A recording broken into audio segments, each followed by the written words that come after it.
Hello, guys. Today we are gonna talk about a little bit of even some might say impossible task, but I believe there is a way for a symbiotic relationship between socialism and capitalism.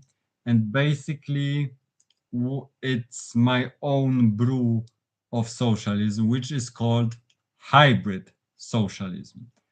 And basically, this economy structure allows to preserve all the core of capitalism with few perks of socialism, as I will explain in this video.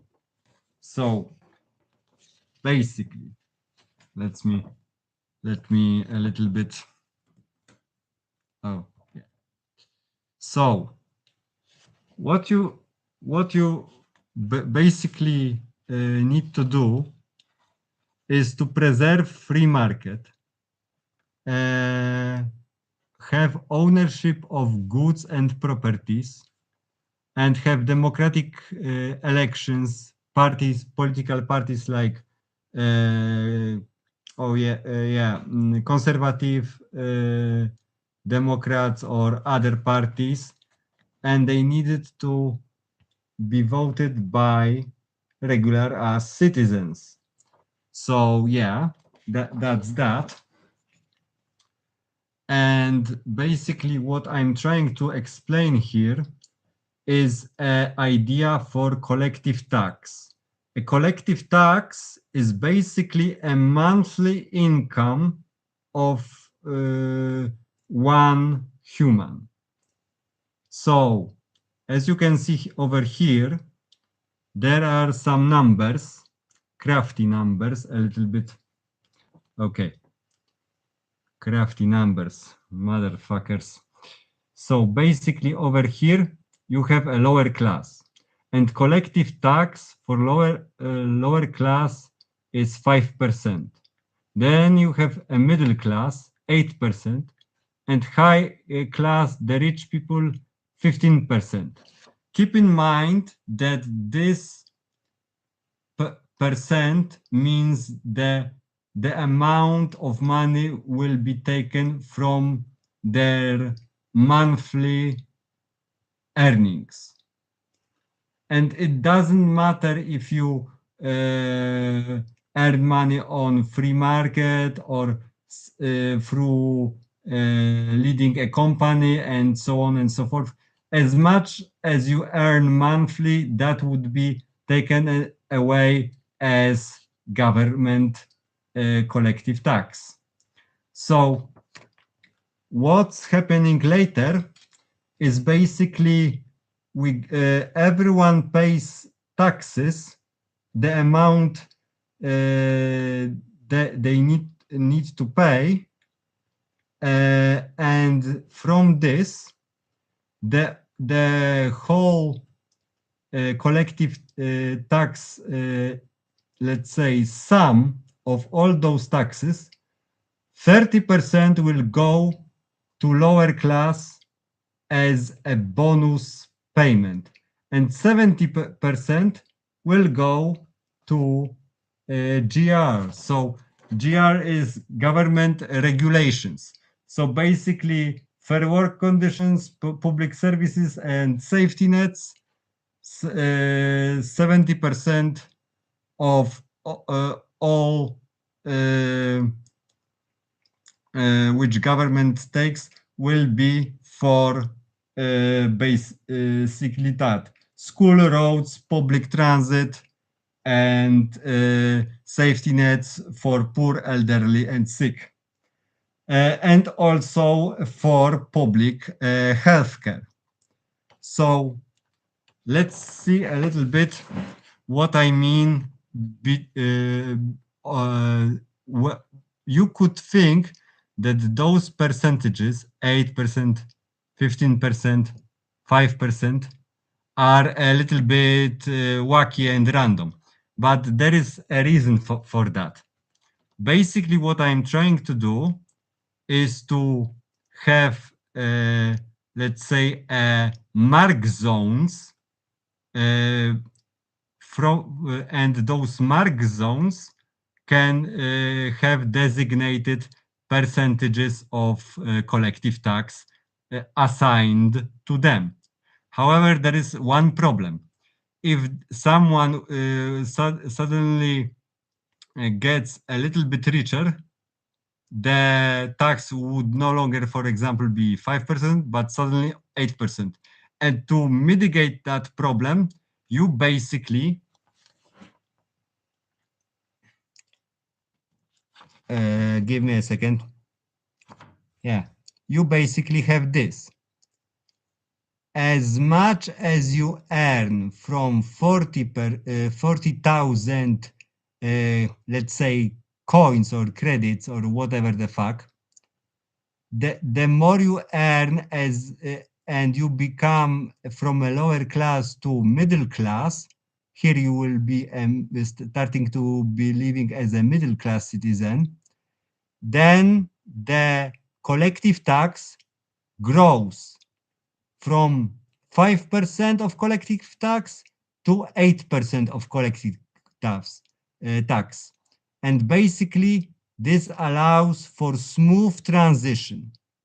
And those bonuses, 30% of bonuses of all the taxes, of all the sum of money from collective tax, will be transferred, 30% of this, as a bonus for lower class.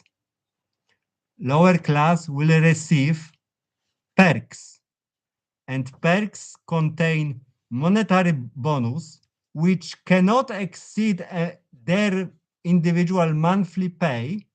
There cannot be more than monthly pay. The person who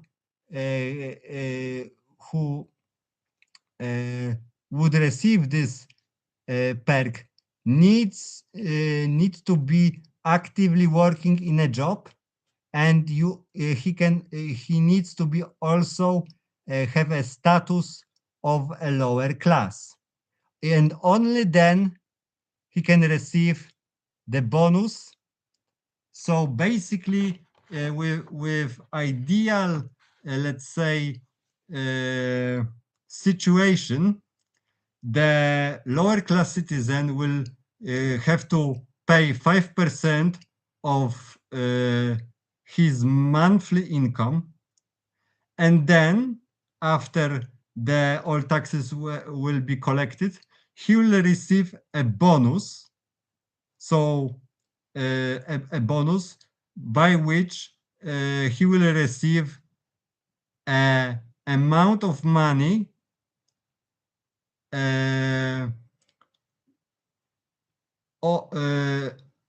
lower or equal to his monthly pay. So in ideal world, he would be paid twice the monthly pay. One from working, and then the second one, which would cover, which would be the same amount. So basically, if you earn 1,000 zloty, you will have to pay government 50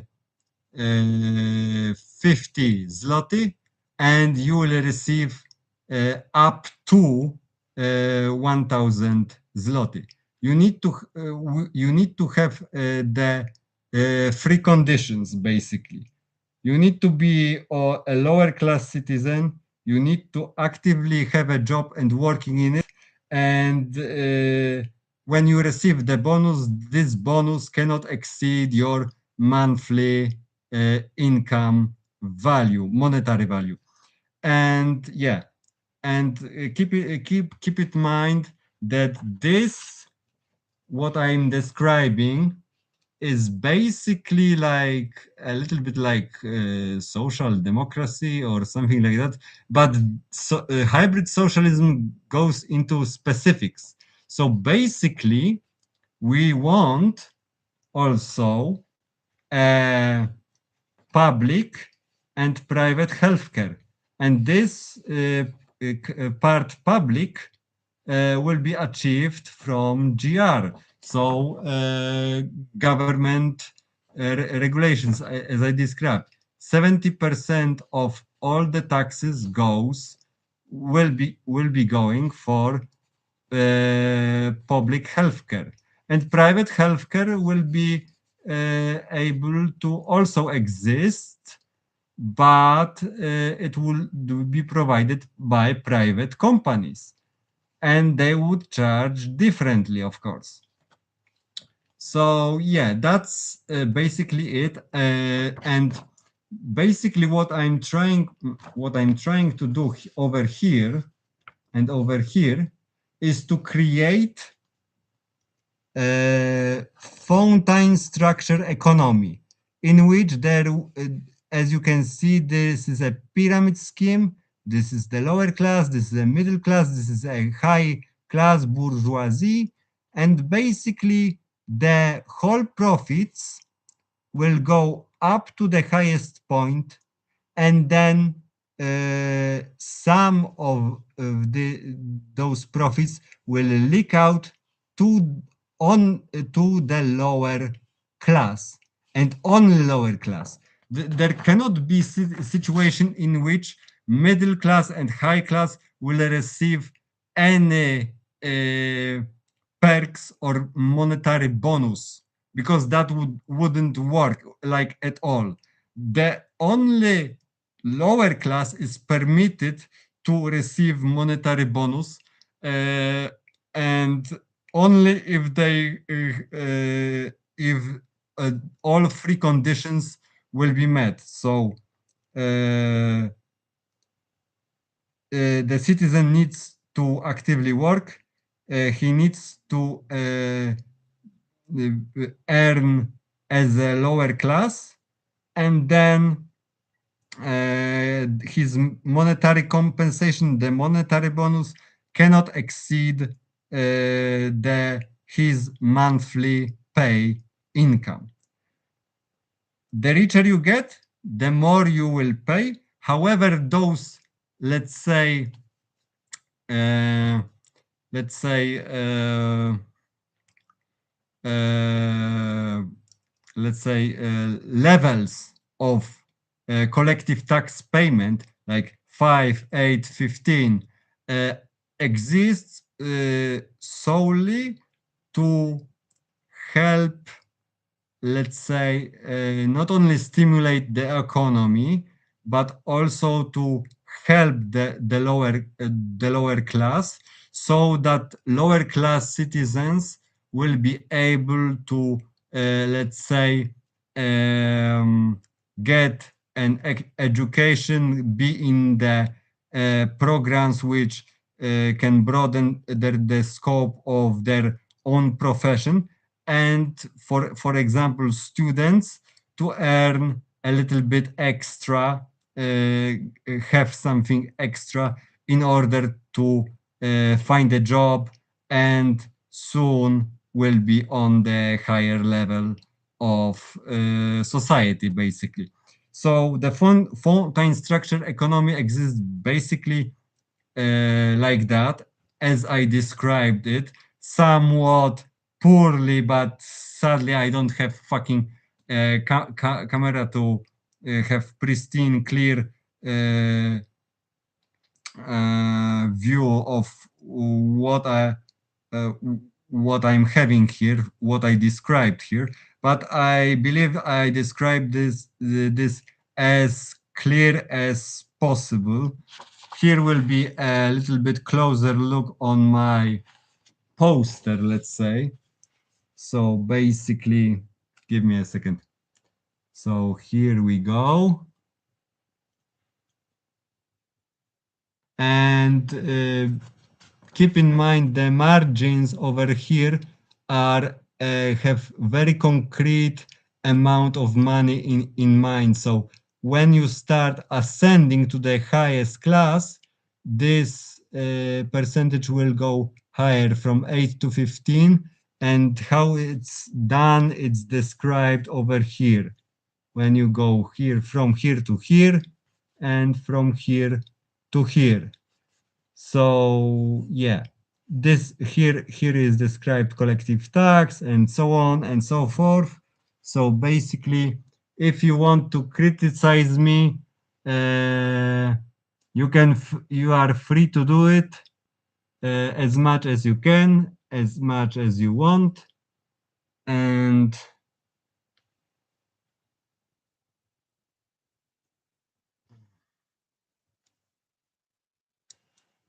this will be the end of this video.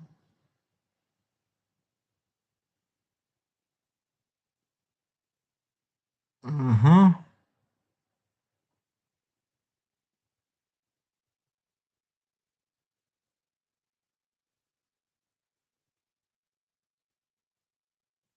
And I believe that will be all.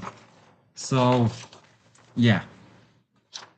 And this is my, let's say, proposition how capitalism and socialism should work in the future. Because capitalism is very beneficial. It can accelerate the economy. It can, let's say, be very, let's say, dynamic. And even though someone will claim the capitalism is unstable, I would like to disagree with him, because every time there is hossa, there is also bessa, and this is a sinusoidal, let's say, tendency. So the crisis part is as prevalent as good times part, let's say. So it always uh, one follows the other, and there is not, let's say, a repetition of the crisis before, let's say, good times.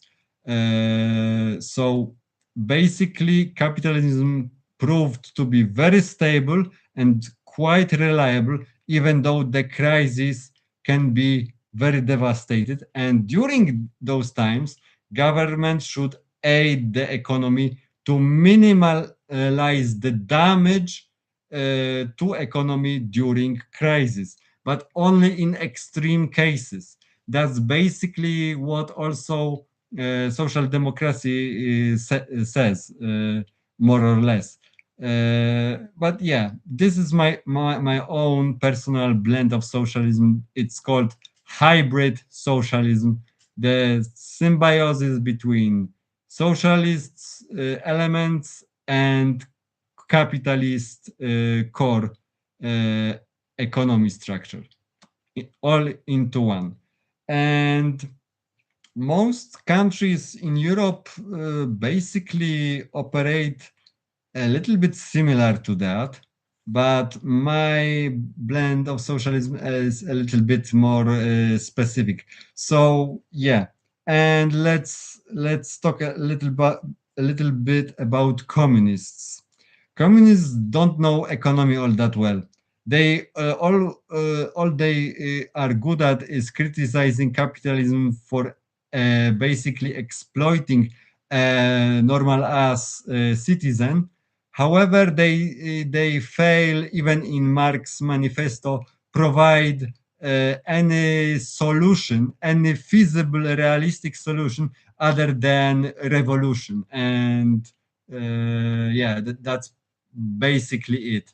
So nowadays, communists are more eager to, let's say, uh, make companies democratic, which is complete bullshit. Because if you are a new worker who only learns about his place in company, uh, you basically allow him through democratic voting to fuck up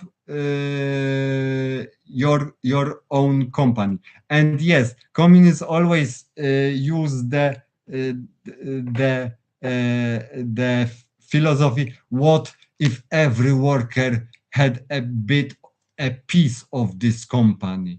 Basically saying that the amount of products that company will be producing will be tremendous money shot for every single worker and so on and so forth. Yes, that would be true if that company would prosper in the first place. But if you allow workers who have no idea how economy outside their own company works, if there is no specialist, economy specialist who would provide help how to achieve profit, large profit in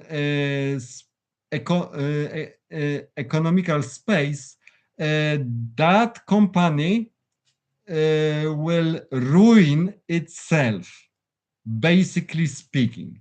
Not only the profits will be lower and lower and lower, but also through democratic voting. I don't know how they plan to do this, but through democratic voting, this company, let's say, future can be uh, steered in the wrong direction by people who have nothing about free market and how you distribute goods, and then fall into poverty and basically be fucked. And that would be the end of this company. Communists like this idea very, very fucking much, but it's unrealistic.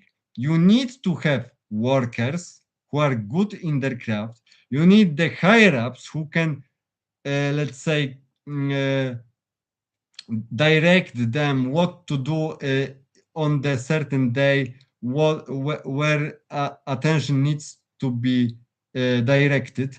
There needs to be a even higher chain of the command who will also need to profit from this, and this basically creates a pyramid scheme. And pyramid scheme not necessarily is bad. It needs to be competent. If there is no competence on the higher level, everything will go to shit eventually. But if communists want to get rid of this pyramid and basically allow regular as workers to make very vital decisions about the future of the company, this shit won't start, not even a millimeter. It's impossible to coordinate, let's say, such company to be a viable, let's say, viable concurrence on economical field. It's impossible. And basically it's like communists are the people who like to dream about utopia, but utopias from very etymological meaning. Utopias are unachievable. And if you believe you can do this, you are wrong, basically.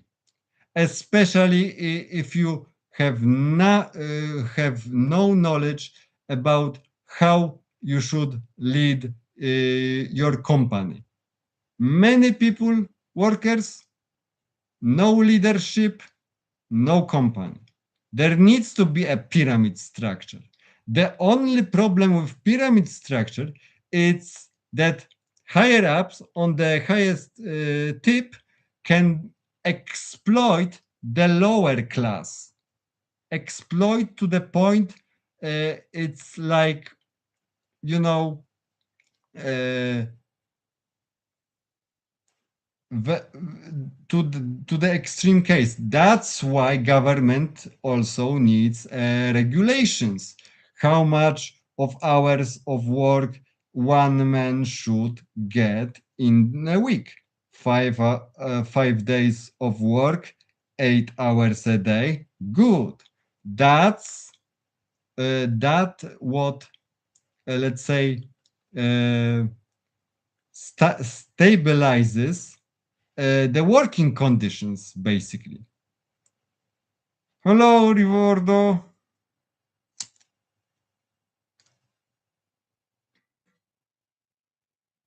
So yeah, that's my all, let's say, viewpoint of socialism. The pure socialism can never achieve greatness, but if capitalism will be supplemented with socialist parts, basically the parts which describe the rights of the worker and the rights of public healthcare and public healthcare and so on and so forth. That would be not out of a realm of possibility. And basically speaking, the idea I described over here is like uh, basically merging capitalism and socialism all into one, but capitalism in essence is much more stable, much more reliable.